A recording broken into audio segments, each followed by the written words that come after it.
시청자 여러분 안녕하십니까. 오늘 중국 이야기 좀 하도록 하겠습니다. 지난번에 그 싱하이밍 주한 중국 대사 망원 이후에 여러 가지 일들이 있었습니다. 그런데 이 친구가 올 하반기 여름 지나고 나면은 대사로 부임한 지가 3년이 되는 모양입니다. 되게 이제 대사 임기가 3년 또는 4년인데 떠나는 것 같은 그런 느낌입니다. 확정된 건 아닌데 그런 언론 보도가 있습니다. 그래서 얘가 그 발언하고 나서 뭐 대통령까지 이제 한 소리 하고 이런 경우는 좀 드물죠. 일본이 무슨 망언을 한다고 했을 때 되게 이제 관계국장이나 뭐 장차관 정도가 이야기하지 대통령이 청와대에서 언급하는 경우는 좀 드물게 했습니다. 이번에 얘는 좀 도가 지나친 측면이 있죠.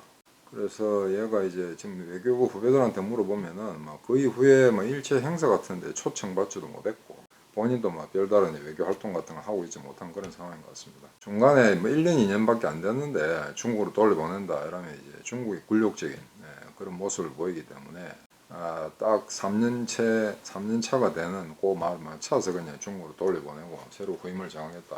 근데 후임의 이름이 거론되는 사람은 지금 현재 미얀마, 옛날 버마죠. 그 미얀마 중국 대사로 있는 천하이라는 사람이 올 가능성이 있다라는 뉴스가 있는데, 이 천하이는 옛날에 또 이상한 망언을 했습니다. 한국 같은 소국이 대국 중국을 거스를 수 있느냐 이딴 소리를 해가지고 난리가 난 적이 있었죠. 싱하이밍 가고 난 뒤에 또 그런 놈이 온다는 이야기입니다. 될지 안 될지 아직 확정된 건 아닙니다만 소문에 그렇게 들리니까. 그래서 이 어떻게 하다 나라 꼬라지가 이렇게 됐느냐. 물론 제가 몇 번 말씀드렸습니다만 이명박 박근혜 때부터 그런 조짐은 없지 않아 있었습니다만 그래도 표면적으로 중국의 굴종적인 모습을 이렇게 보였다. 그래서 그게 언론이나 해외 언론에까지 이제 문제가 됐다 하는 적은 별로 없었습니다. 근데 지금 같은 경우는 좀 다르죠. 새로 정권이 바뀌었음에도 불구하고 과거에 중국을 따르던 중국의 머리를 굽히고 신하처럼 대하던 그런 관성이 남아있다 보니까 아직도 이게 완전히 일소되지가 못했는데 그런 틈을 계속 중국이 파고 들어왔지 않냐 그렇게 생각이 됩니다. 근데 결국 이거는 이제 문재인이가 특별히 이렇게 만들어놨죠. 노골적으로 가장 지금 김대중 마찬가지고 노무현 마찬가지입니다만 가장 노골적으로 친중 친북 노선을 갖다가 내세워서 말도 안 되는 짓거리를 한 게 이제 문재인인데, 기본적으로 아직 가장 단기적으로 보자면 이자의 소행이 아주 괘씸하죠. 그래서 또 그걸 아무 비판도 없이 따라가는 언론들, 그 다음에 이런 놈들을 찍는 그 대를 잇는 이재명 이런 놈을 이제 인구의 절반이 찍고 있으니까 한심하게 짝이 있는데, 그럼 이제 한국이 이런 어떤 그 굴욕적인 대중관계를 갖다가 어떻게 해서 이렇게 만들어 왔을까? 물론 기본적으로 중국의 외교 노선이라는 거는 미국이나 서방 세계가 추구하는 어떤 우방 동맹관계 이런 게 아닙니다.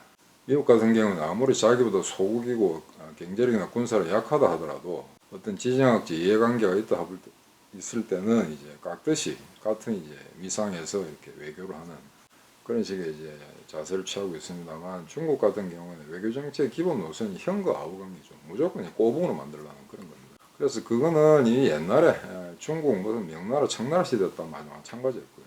그 기본적인 수백 년간 내려오는 그 외교 노선이 바뀌지 않습니다. 그래서 이제 시진핑이가 문재인 때처럼 딱 그렇게 이야기를 했죠. 2017년 4월 달에 트럼프 미국 대통령하고 회담에서 이런 이야기를 했습니다. 여러분 기억나실 겁니다. 한국은 역사적으로 중국의 일부였다.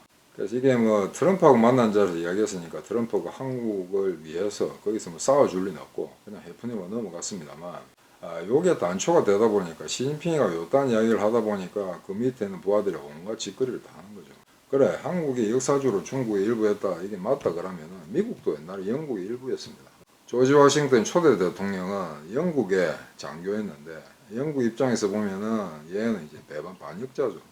그 반역자가 미국이라는 나라의 초대 대통령입니다. 자, 시진핑이 이런 이야기 하고 나서 그 다음에 이제 그 다음 세월로 생각되는 게 지금 왕이 이제 국무위원 전에 외교부장이죠. 얘가 무슨 이야기를 했냐면은 2021년 한국하고 중국하고 외교장관 통화에서 뭐라고 했냐면은 미국 장단에 휩쓸리지 마라, 요딴 소리를 했습니다.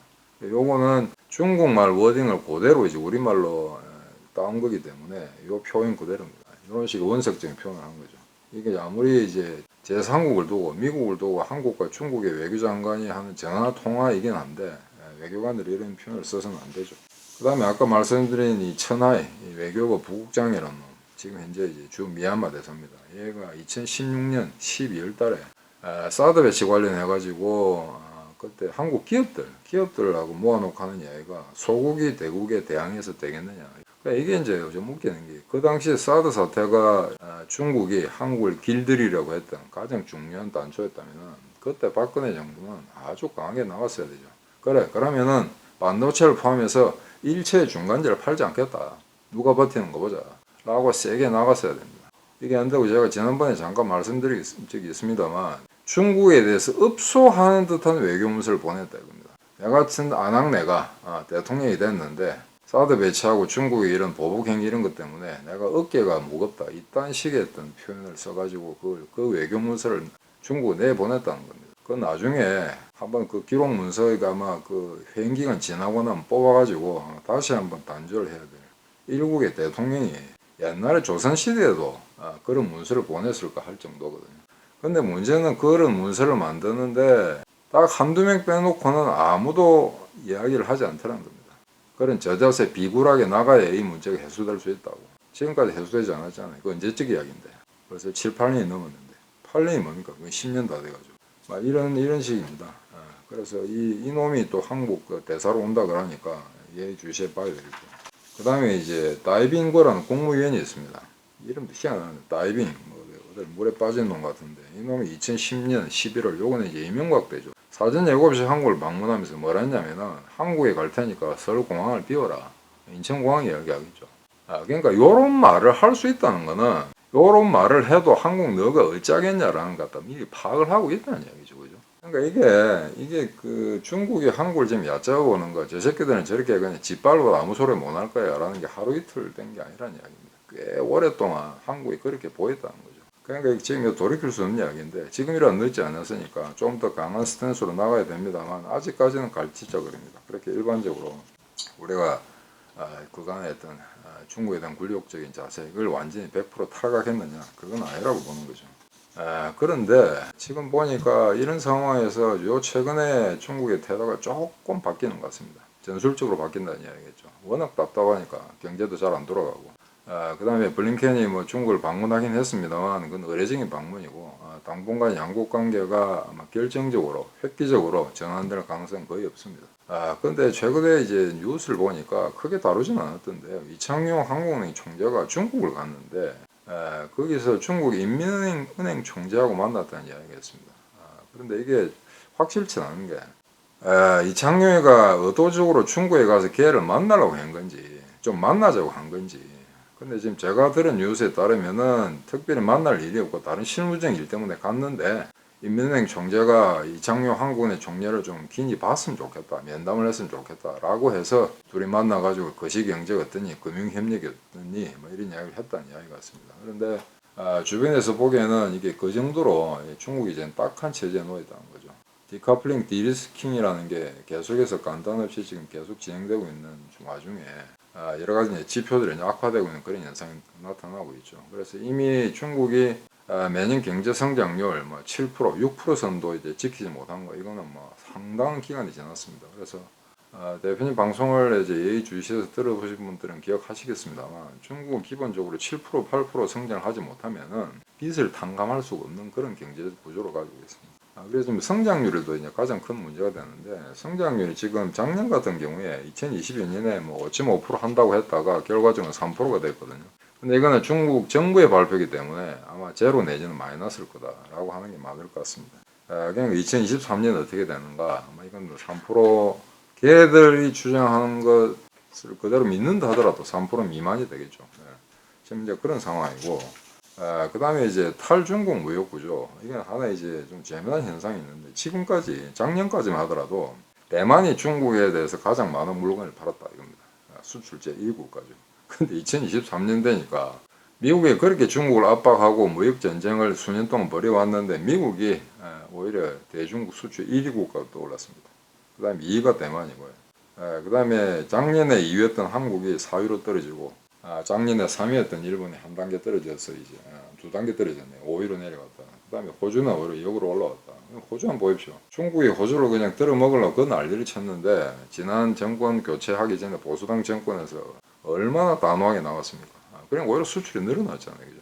배짱을 부릴 대로 부리고. 그래 이렇게 한번 배짱을 부리고 나면은 함부로 다루지 못한다는 겁니다. 그게 한국과 호주의 극명한 차이라고 보시면 되겠죠.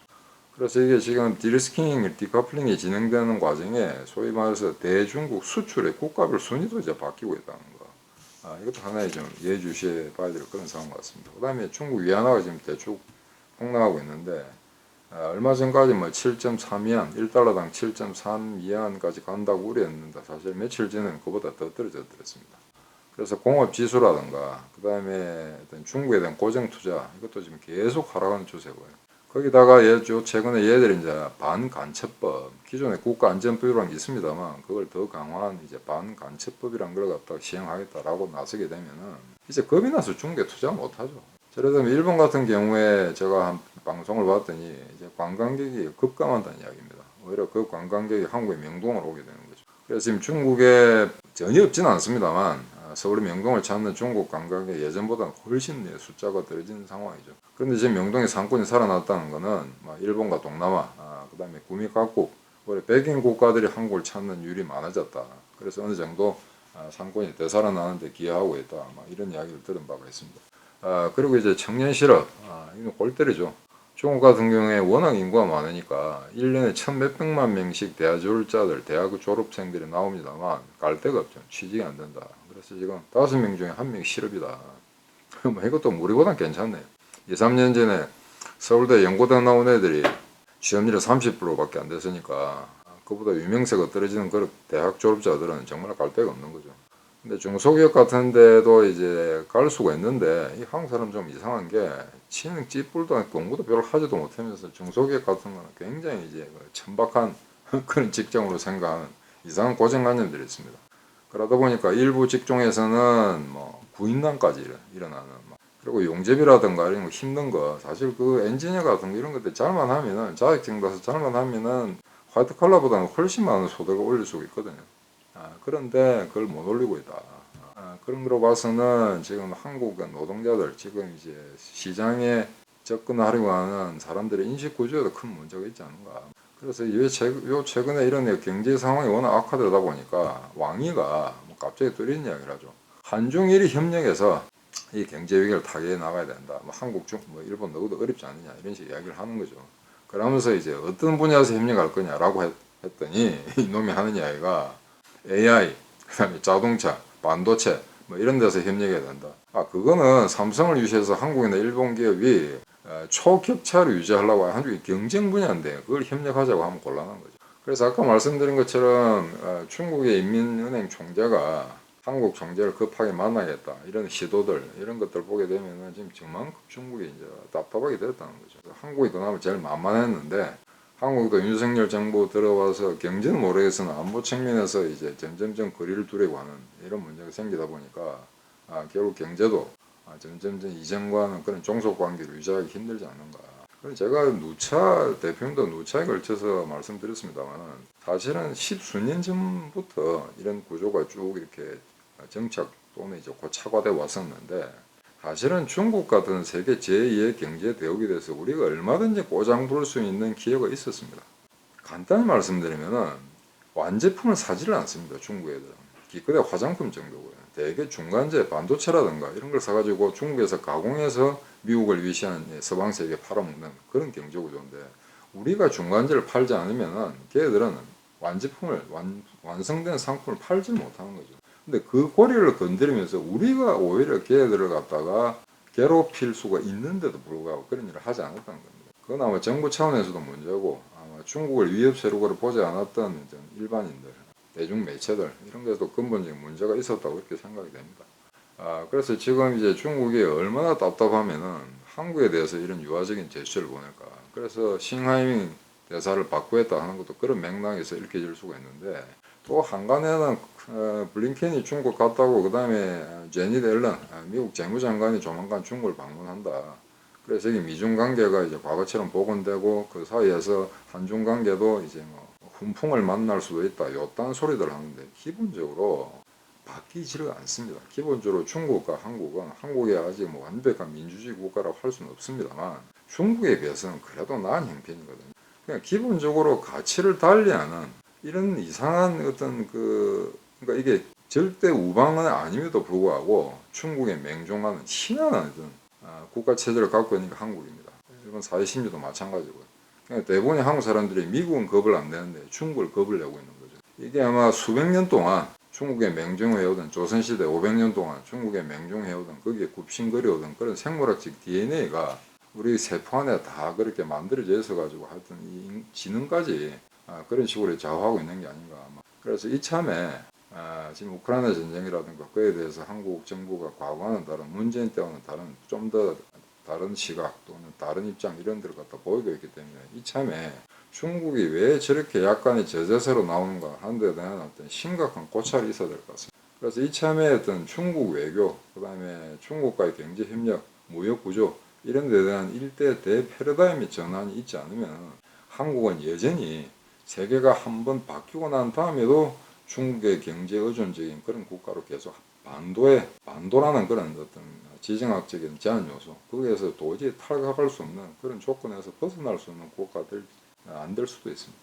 그러니까 이참에 이런 기회가 찾아왔을 때 과연 누가 경제 위기가 발생했을 때, 그 다음에 안보적인 위기가 발생했을 때 과연 누가 우리를 도와줄까?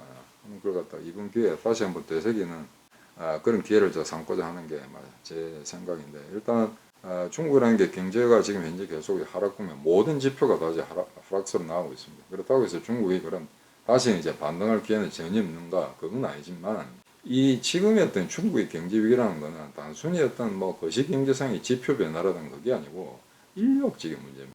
과연 공산당 일당 독재 체제하고 시장 경제라는 거, 자본주의 시장 경제라는 게 접목이 돼서 이게 경쟁적인 발전 형태를 만들어낼 수 있는가 하는 역사적 실험이거든요. 그 실험이 아마 이거는 실패한 것 같다. 물론 소련도 실패했죠. 하지만 소련은 억지로 공산주의 사회주의를 유지하다가 정치 경제적으로 그 모든 순수성을 유지하려 하다가 결국은 망하게 했습니다만, 중국은 소련이 망하는 거 보고 자본주의 시장 경제를 갖다가 부분적으로 도입하면서 국부로 늘려나가는 그런 하이브리드 정책을 썼던 거죠. 하지만 그것도 이제는 한계에 왔다는 겁니다. 자, 반간첩법 보십시오. 저래 되면은 이제 관광객 점점 줄어들 거고, 전 시기의 어떤 정치 제도를 갖다가 갖고 있으면서 어떻게 리오프닝 한다는 이야기입니다.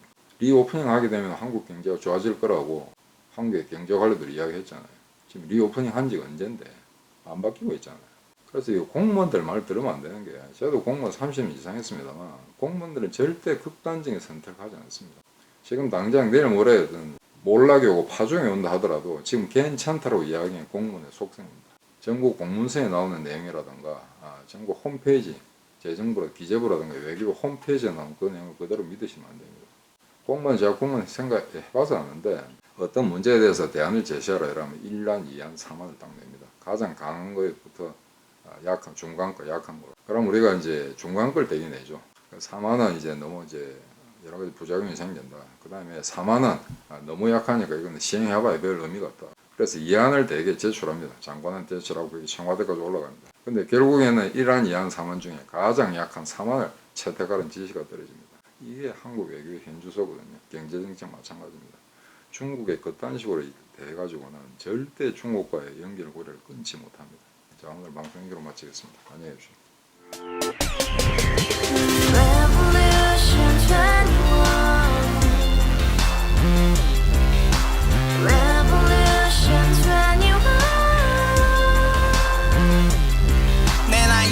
월세 30 코인빚만 300 서울에 온지 벌써 10년 아둥바둥 버텼지만 여전히 난 반지 하에 제왕 곰팡이 연문제약 내 미래는 깡통망통 완전히 폭망 고시원 창문만큼 작아진 내 꿈 연애 결혼 내 집 모든 게 헛꿈 1년 전 떠난 여친 울며 말했지 같이 써봤자 평생 가본 게 꼭꼭꼬라지 가바후스 700 나도 소유주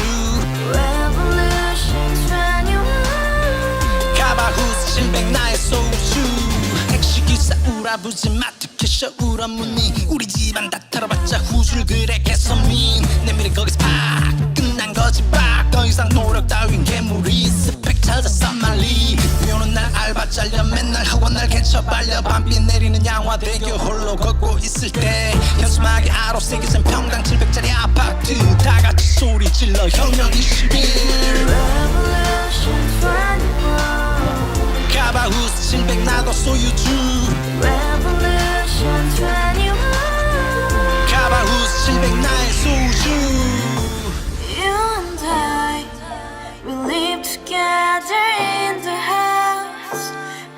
another day, and your dream had just begun. Revolution 21, only hope and happiness. 너의 곁에 내가 영원히